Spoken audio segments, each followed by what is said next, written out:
इस वीडियो में हम डिफरेंस पढ़ेंगे between tort and breach of contract का। तो जैसा कि हमें पता है कि जो टॉर्ट है वो एक सिविल रॉन्ग है, एक सिविल प्रोसीडिंग्स में आता है, क्रिमिनल प्रोसीडिंग्स में नहीं आता। डिफामेशन, कॉर्जन एटसेट्रा ये सब टॉर्ट का पार्ट है। लेकिन ब्रीच क्या होता है? धोखा दे जाना या फिर कॉन्ट्रैक्ट को तोड़ देना।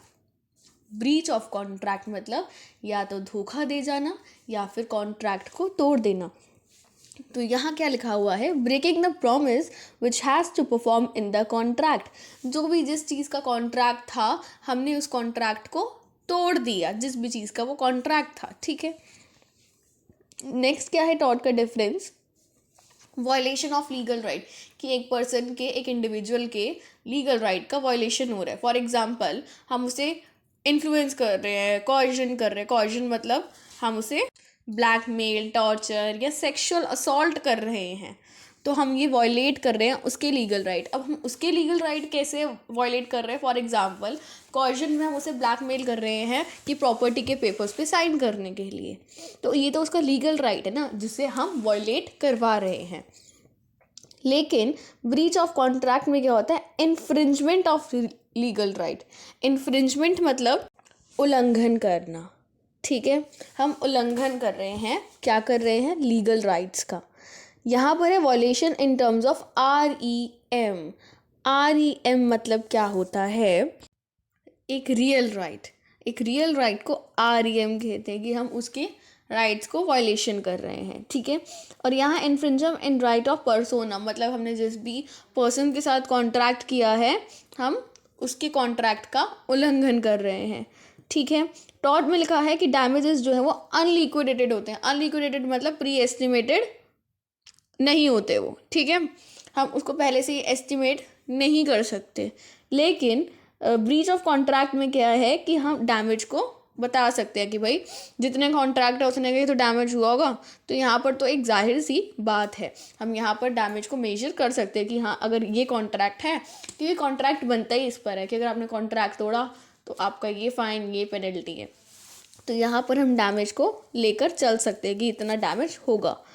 जो टॉर्ट है वो एक कॉमन लॉ से आता है, एक जो लॉ है वो कॉमन लॉ से आता है जो टॉर्ट है। लेकिन ब्रीच ऑफ कॉन्ट्रैक्ट जो है वो एक लॉ ऑफ कॉन्ट्रैक्ट्स के अंदर का टॉपिक है। क्या? Breach of contract. ठीक है, यहाँ पर मोटिव रेलिवेंट होता है कि हाँ कुछ गलत है, रॉन्गफुल एक्ट है। लेकिन ब्रीच ऑफ कॉन्ट्रैक्ट में जो मोटिव है वो इररिलेवेंट रहता है। क्या पता जो बी है उसको बाद में पता चला हो कि भाई ये तो फ्रॉड है, कॉन्ट्रैक्ट तोड़ो, या बी करना ही ना चाहता हो, बी को कोई अच्छा और मिल गया हो कॉन्ट्रैक्ट। तो यहाँ पर जो मोटिव है वो इररिलेवेंट है, फिक्स्ड नहीं है, डेफिनेट नहीं है। टॉर्ट में लिखा है the duty bond towards the society.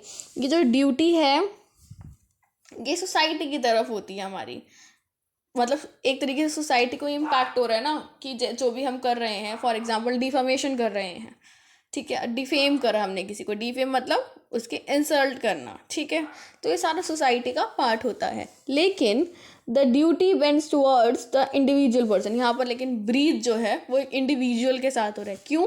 क्योंकि हम कॉन्ट्रैक्ट ही एक इंडिविजुअल के साथ कर रहे हैं ना। यहाँ पर A और B का कॉन्ट्रैक्ट हुआ, एक बंदे ने ब्रीच कर दिया, तो एक ही बंदे का जो है एक इंडिविजुअल की तरफ जाएगा ना कि इसी ने पे करना है, इसी ने सब करना है। तो यहाँ पर एक इंडिविजुअल फिक्स्ड होता है, लेकिन टॉर्ट में पूरी सोसाइटी की बात आ जाती है।